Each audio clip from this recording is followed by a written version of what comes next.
Thank you for the opportunity to testify against House Bill 1. I'm Dr. Guille Bervejillo, State Policy Fellow at Policy Matters, Ohio. This bill proposes a substantial rewriting of Ohio's property and personal income taxes. It's overly complicated, poorly designed. It does not achieve what the sponsor claimed it would achieve. It represents a massive wealth transfer from Ohio's communities to a wealthy few. It's based on unsound economic reasoning, and if passed, it will hollow out Ohio's critical social and economic infrastructure. The so-called flat tax contained in this bill is fiscally irresponsible, unfairly skewed, and an inefficient use of our collective resources. It is, in essence, a handout to the wealthy. It comes at the cost of defunding critical needs, such as schools, libraries. Some of the other testimony here gives you an idea of that. Wealthy Ohioans will no longer be asked to contribute in accordance with the benefits they have reaped from society. They will be allowed to harvest the bounty of what we have all sowed without chipping in their fair share. Families making less than $30,000 per year will get zip from this bill. Families making $50,000 a year will see $3 or less from this bill. Meanwhile, individuals making $500,000 per year could see an annual tax cut of more than $5,000. Please, if you have a moment, take a look at the graphs and tables that I put in the second page that I cannot describe because of the time. In truth, the bill does not achieve a flat state taxation schedule. That is because in Ohio, the wealthier you are, the less state and local taxes you pay as a share of your income. Sales taxes, property taxes, excise taxes are all taxes that fall disproportionately on low-income Ohioans. The personal income tax is the only state tax that is based on your ability to pay. Flattening the income tax makes the whole tax system even more skewed in favor of the rich.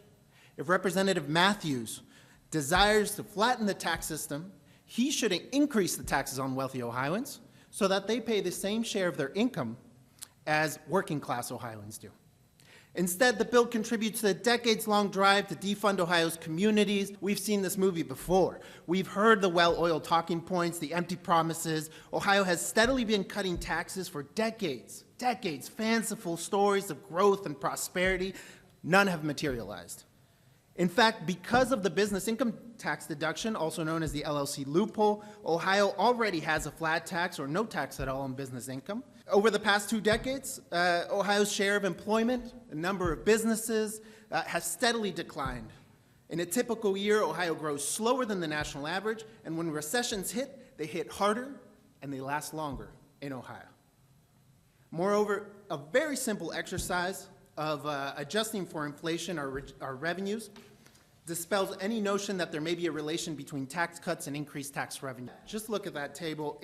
There is one little point right there where there might have been a revenue increase. If you look at the green line, 12 different tax cuts over the past 2 decades.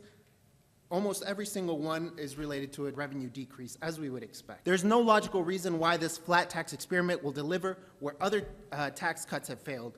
In other states, flat taxes have not been able to guarantee economic prosperity. In fact, in the Midwest, states with flat taxes have tended to grow slower than both Ohio and the national average. None of this is very surprising.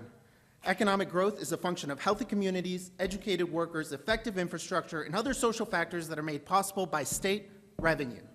Flat income taxes guarantee a regressive tax structure and are not particularly beneficial to small businesses, not meaningfully simpler than graduated income taxes, and can cause budget challenges.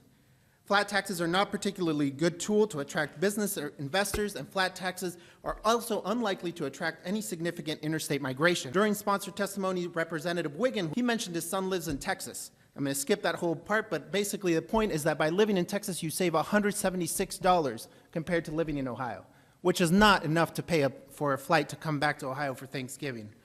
The principal reasons why people move are for better housing options, for career reasons, and for family. Interstate migration has been declining steadily since before 2010, and tax disparities have increased, and yet people are not moving more. It is simply disingenuous to claim that state income taxes are a driving factor in residential or commercial mobility. Ohio can ill afford the long-term revenue loss from a flat income tax. We need affordable childcare, colleges, broad access to preschool, the full funding of the Fair School Funding Plan.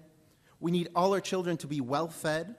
to improve our public health, to reduce the scandalously high infant mortality rate. These are just some of the foregone improvements that have had to take a backseat to the tax cuts and backwards tax policy. We urge the committee to reject House Bill 1. Thank you for the opportunity to testify. I'd be glad to answer any questions.